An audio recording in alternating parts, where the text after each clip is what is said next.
यदि राम कल्पना है तो राष्ट्रपिता महात्मा गांधी का राजनीतिक दर्शन राम राज्य का छलावा था? जवाब चाहिए। महात्मा गांधी की समाधि पर लिखा हुआ हे राम झूठ है क्या? दूसरी बात, अब भारत से थोड़ा बाहर आइए।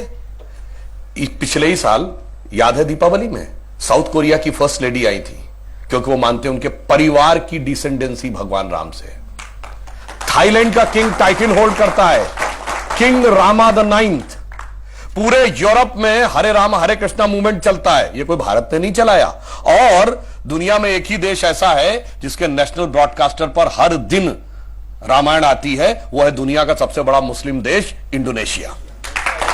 ठीक, और आप जाइए बाली जाइए, इतनी बड़ी वहां पे मूर्तियां नजर आती हैं राम लक्ष्मण और उनकी वो। और रावण का देश Sri Lanka, officially government of Sri Lanka कहती है लिखित में कि राम थे और राम के ये ऐतिहासिक स्थल हैं, मगर दुर्भाग्य कि राम का देश भारत आज इस बात पे बहस करता है कि ये नहीं है। अब मैं एक और वैज्ञानिक बात कहता हूं, सारी चीजों के बारे में तो टेक्नोलॉजी बदलती रहती है, नई नई चीजें आती रहती हैं। पहले रडार मैपिंग नहीं थी, आर्कियोलॉजिकल एक्सकवेशन नहीं था, अंदाजे किया जाता था, अब मैपिंग के थ्रू किया जाता है।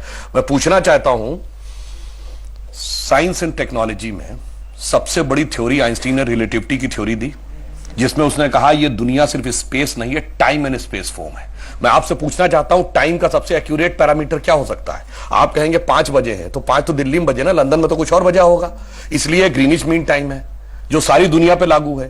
अगर आपसे पूछूं टाइम का एब्सोल्यूट पैरामीटर क्या है जो दुनिया में यहां पर छोड़िए, धरती पे, मंगल पे, बृहस्पति पे, किसी पॉइंट ऑफ सोलर सिस्टम पे लागू हो, it is only the relative motion position of the planet. और भगवान राम के रिलेटिव मोशन ऑफ प्लैनेट यानी एग्जैक्ट टाइम लिखा है। क्या कर्क राशि में गुरु था, कर्क राशि में चंद्रमा था, पुष्य नक्षत्र था, मकर राशि में मंगल था, और जब नासा ने प्लैनेटोरियम सॉफ्टवेयर में डाला तो डेट तक निकल आई कि 7000 कितने सौ BC से पहले यह हुआ था। अब इसके बाद भी अगर इनको कोई सबूत चाहिए तो मैं अंत में एक बात कहना चाहता हूं, दुनिया में 4-5 बड़े रिलीजन हैं, अगर रिलीजन माने को तो क्रिश्चियनिटी, इस्लाम, ज्यूस, हिंदू और बुद्धिस्ट। बताइए कोई और ऐसा धर्म है जिसके भगवान के बारे में कहा जाता हो सबूत लाओ ये हुए थे कि नहीं हुए थे, या इनसे पूछो। और भगवान राम की पहले की भी वंशावली अवेलेबल है और बाद की भी। बाकी दुनिया में जितने भी लोग हुए, बाद की कुछ की अवेलेबल है, कुछ की तो पहले और बाद की भी नहीं अवेलेबल है, पहले किसी की नहीं अवेलेबल है। मगर राजा इक्ष्वाकु से लेकर उसके बाद उनके पुत्र इतने साल राज किया, भगवान राम के बाद इतने इतने, पूरा डिटेल सब कुछ झुटलाने का प्रयास केवल इसलिए होता है कि हम पे हुकूमत करने वाले जो लोग थे ना अंग्रेज, उनको तो कहते हैं, अब मैं किसी धर्म ग्रंथ के खिलाफ नहीं, कहते हैं 14,000 साल पहले दुनिया बनी थी। अब कैसे मान लें कि उससे ज्यादा पुराना हमारा है? इसलिए सारी की सारी समस्या है। जिनका कि कैलेंडर 2000 साल पहले शुरू होता है या किसी का 1400 साल पहले शुरू होता है, कैसे मान ले हजारों साल पहले का था? समस्या यह है और कुछ नहीं है।